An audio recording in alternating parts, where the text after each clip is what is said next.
Stan Lee. The celebrated icon and face of Marvel Comics, hailed as the mastermind behind a universe of unforgettable heroes. But what if the story you've been told isn't the full truth? What if behind Stan's charm and fame lies a darker reality, that the true creator of Marvel's greatest icons was someone else entirely? Enter Jack Kirby, the visionary artist and storyteller whose imagination actually shaped the Marvel universe.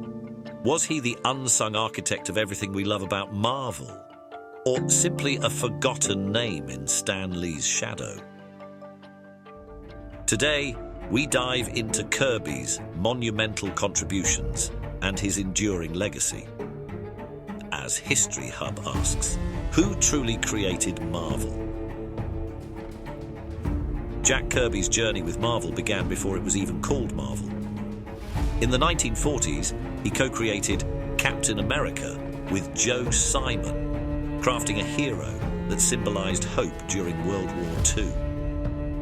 Meanwhile, a young Stan Lee was an office assistant at Timely Comics, running errands and learning the ropes. Kirby's first impression of Lee was telling. Stan Lee was a pest. He liked to irk people. He wasn't writing. He was running errands for Martin Goodman. This dynamic, with Kirby as the creative powerhouse and Lee as the office liaison, would define their later relationship. By the late 1950s, Kirby returned to Atlas Comics, soon to be renamed Marvel, which was on the verge of collapse. Desks were being hauled away, and Stan Lee reportedly sat in tears, unsure of how to save the company. Kirby stepped in to reassure him. "I told Stan to stop crying and go tell Martin Goodman to stop moving the furniture. I'll see that the books make money." And Kirby did just that. Drawing from mythology, science fiction and human nature, he launched a wave of groundbreaking creations: the Fantastic Four, Thor, the Hulk, the X-Men and the Avengers. These characters formed the bedrock of what would become the Marvel Universe. Stan Lee often described the Marvel method, where he provided story outlines.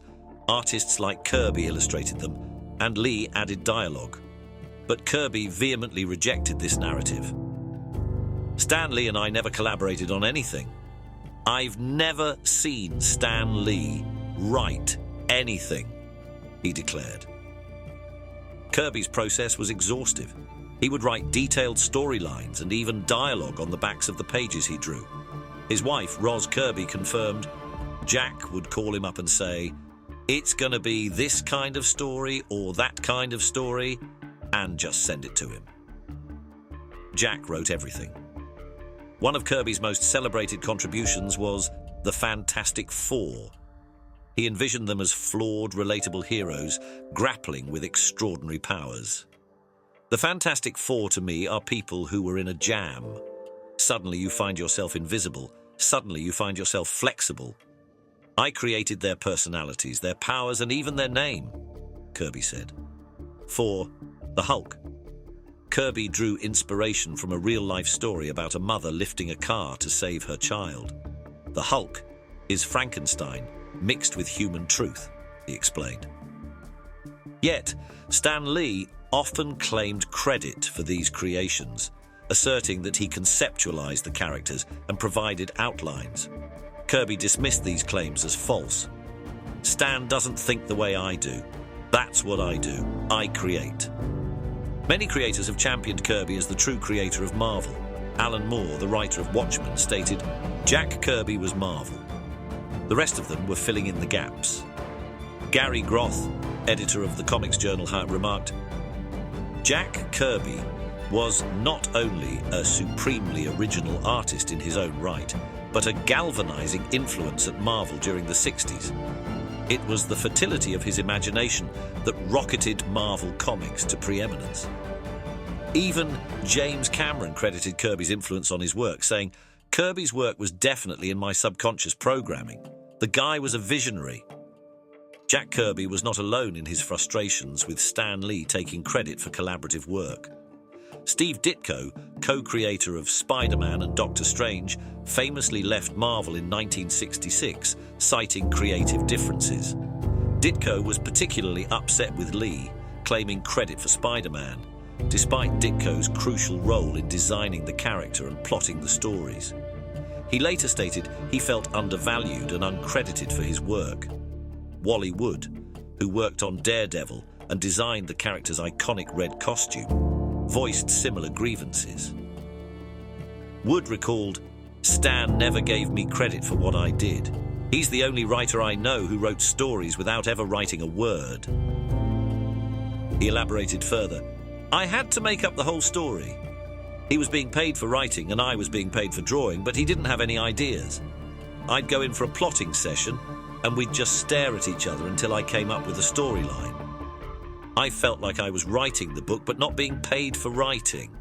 These artists' dissatisfaction underscores a recurring theme in Marvel's early history: the imbalance of credit and recognition. While Stan Lee was undoubtedly a gifted promoter and editor, the creative brilliance of artists like Kirby, Ditko, and others provided the foundation for Marvel's success. Their grievances highlight the need to reassess the narrative of Marvel's creation and give proper recognition to the creative minds who shaped the universe we know today. Stan Lee's fame soared in the 2000s as he became a global icon through his Marvel film, cameos, and public appearances. Yet Kirby's recognition remained largely within comic book circles.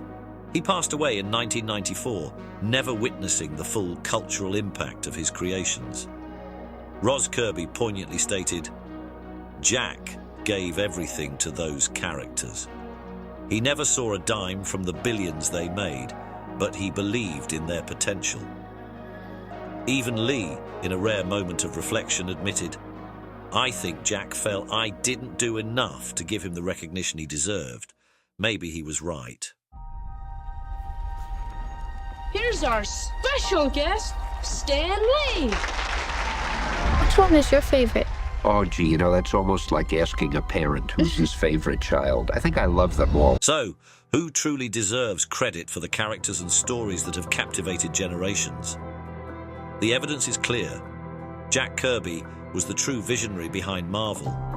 His unparalleled ability to weave mythology, science fiction, and human emotion created stories and characters that remain iconic to this day. While Stan Lee's charisma and promotional skill brought Marvel to the forefront of pop culture, it was Kirby's boundless imagination that formed the heart and soul of its universe. As Alan Moore aptly said, Jack Kirby was Marvel. Marvel's legacy is indeed a testament to the contributions of both men: Stan Lee, the charismatic face of the company, and Jack Kirby, the creative genius behind its foundations. Together, they forever transformed the world of comics. But now it's time to fully recognize Kirby as the driving force behind Marvel's most beloved creations and give him the rightful credit he deserves as the true creator of Marvel's universe. If you found this video meaningful, please like and subscribe. Thank you.